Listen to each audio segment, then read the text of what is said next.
Assalamualaikum warahmatullahi wabarakatuh. Perkenalkan, nama saya Diar, NIM 2211160407.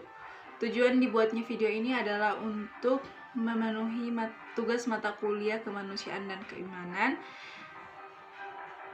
Adapun tugas dari mata kuliah kemanusiaan dan keimanan adalah mengapa manusia banyak melakukan pelanggaran, baik pelanggaran dari segi norma agama maupun norma sosial. Lalu bagaimanakah cara mengatasi agar manusia kembali kepada hakikat manusia? Di sini ada beberapa penyebab yang saya ambil. Yang pertama, karena kurangnya pemahaman tentang agama. Yang kedua, karena kurangnya kesadaran dalam diri manusia. Yang ketiga, tidak tahu atau bodoh. Sebenarnya memang orang yang bodoh atau orang yang tidak mengerti hukum ialah yang sering melakukan pelanggaran atau pelanggar hukum. Akan tetapi yang banyak kita jumpai, bahkan orang yang tahu hukumlah yang melakukan atau yang sering melakukan pelanggaran. Nah, di dalam Al-Quran telah disebutkan hal yang demikian itu sebagaimana firman Allah dalam surat Al-Ahzab ayat 72 yang berbunyi, yang artinya, sesungguhnya kami telah menyerahkan amanah kepada langit, bumi, gunung, atau untuk memikul suatu amanah. Akan tetapi semuanya tidak mau menerima amanah tersebut karena takut dikhianatinya amanah tersebut. Dan manusialah yang mau menerima amanah tersebut, dan sesungguhnya manusia itu sangat zalim dan bodoh. Selanjutnya yaitu tidak mau tahu. Sikap tidak mau tahu adalah sikap yang tidak mau mengambil resiko. Jadi halal haram hantam, yang penting mereka puas. Biasanya orang seperti ini telah menjadi penghambat bagi pencapaian keinginannya. Selanjutnya yaitu terpaksa. Orang seperti ini merasa tidak ada pilihan lain, ia terpaksa melakukannya, bisa jadi karena kondisi ekonomi, sosial, ataupun dilakukan atas perintah atasan, ataupun karena mendapat ancaman dari orang lain. Kita menyadari bahwa dalam hukum Islam, bahwa perbuatan melanggar hukum yang dilakukan karena terpaksa dibolehkan oleh agama. Seperti di saat kita dalam kelaparan di tengah hutan, tidak ada makanan yang halal untuk dimakan, tetapi ada seekor babi, ular, dan sebagainya yang boleh untuk dimakan. Maka dalam hal ini kita dibolehkan untuk memakannya sebagaimana telah dijelaskan dalam Al-Quran surah An-Nahl ayat 115 yang artinya, barang siapa yang dalam keadaan darurat atau dipaksa dalam melakukan perbuatan haram selagi tidak menganiaya dan tidak berlebihan, maka sesungguhnya Allah Maha Pengampun dan lagi Maha Kasih Sayang.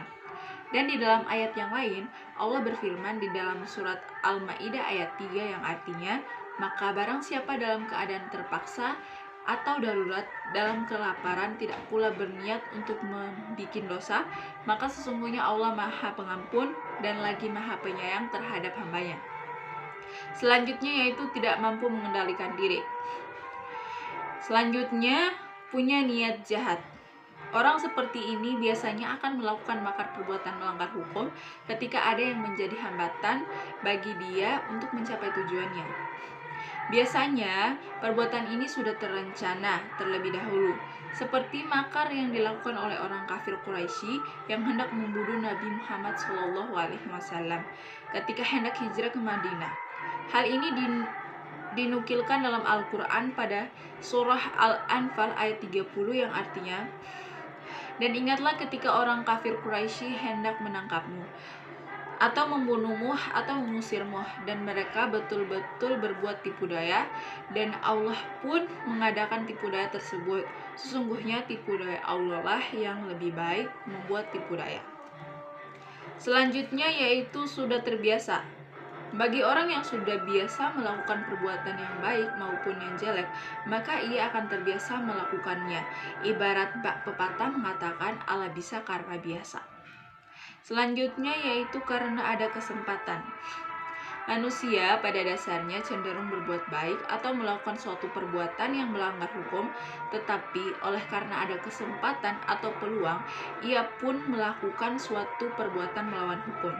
Pelanggaran hukum dengan alasan adanya kesempatan cenderung datang dengan tiba-tiba ketika melihat objeknya, apalagi orang tidak ada yang melihatnya. Selanjutnya yaitu membela diri. Alasan membela diri merupakan alasan yang tidak kalah seringnya dijadikan orang sebagai alasan untuk menghalalkan perbuatannya. Hukum sendiri sebenarnya memberikan tempat khusus bagi orang yang melanggar hukum karena alasan membela diri. Dan bila alasan membela diri itu bisa dibuktikan dan sesuai dengan ukuran yang diberikan hukum, orang tersebut mungkin terbebas dari ancaman hukum, tetapi alasan membela diri tidaklah semudah diucapkan karena banyak hal lain yang terkait dengan perbuatan melanggar hukum bersangkutan. Yang kesembilan, tergoda akan sesuatu. Menurut firman Allah dalam surah Ali Imran ayat 14 yang artinya dihiasi bagi manusia itu cenderung akan mencintai sesuatu berupa senang kepada wanita, kepada anak-anak, kepada harta benda yang berupa emas, perak, kuda peliharaan, kepada hewan ternak dan kebun. Yang demikian itu adalah kesenangan sementara dalam hidup di dunia, dan di sisi Allah lah tempat kembali yang baik. Jadi, dalam hal mencintai sesuatu adalah wajar-wajar saja. Jangan sampai kita melanggar hukum yang telah ditentukan. Selanjutnya yaitu merasa selalu benar. Sikap orang yang merasa selalu benar, dia tidak mau memakai pendapat orang lain karena pendapat orang lain tidak cocok dengan pendapatnya, sehingga ia berani melanggar hukum itu. Tipe orang yang semacam ini sangat sulit berhubungan dengan masyarakat karena egonya tinggi. Selanjutnya yaitu punya backing. Sebagai contoh, bahwa dia punya family sebagai penjabat yang terkenal di pemerintah dengan memakai nama family yang ia banggakan itu agar ia dapat ditolong untuk menyelamatkan dirinya dari perbuatan melanggar hukum tersebut. Terhadap penjabat yang merasa dirinya kebal hukum itu, maka tidak heran hukuman yang diberikan kepada pelanggar hukum tersebut tajam ke bawah dan tumpul ke atas. Selanjutnya karena lingkungan. Ada dialog dua orang profesor yang masing-masing mempertahankan pendapatnya tentang perubahan. Kata Profesor A, lingkungan yang baik dapat mempengaruhi lingkungan yang tidak baik. Lalu Profesor B membantah dengan katanya, itu tidak mesti demikian. Akhirnya dua profesor ini mengambil sampel kucing dan tikus. Selanjutnya yaitu mengambil atau memilih hukum yang mengotok. Lalu pertanyaan selanjutnya yaitu bagaimanakah cara mengatasi agar manusia kembali kepada hakikat manusia? Yang pertama yaitu perlunya pemahaman tentang agama. Yang kedua adalah perlunya adanya kesadaran dalam diri manusia. Sekian, wassalamualaikum warahmatullahi wabarakatuh.